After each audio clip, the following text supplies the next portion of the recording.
Naranasan mo na bang magmakaawa para lang sa atensyon at oras niya?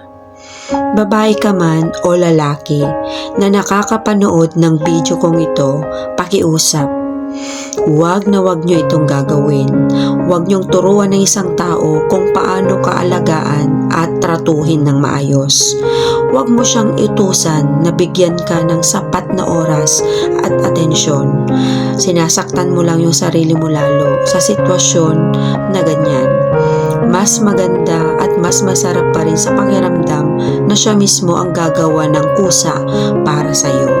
You don't deserve that kind of treatment. Kung ayaw mong ibigay sa'yo, please, huwag mong ipilit.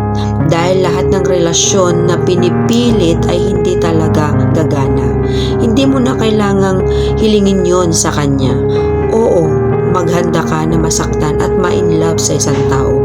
Pero yung relasyon na pinagpipilitan mo, hinding-hindi yun gagana kasi ikaw lang ang kumikilos at nagmamahal.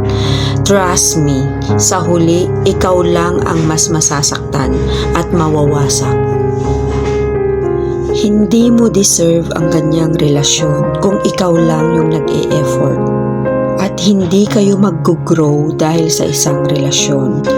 Mas matibay kayo kung parehas kayong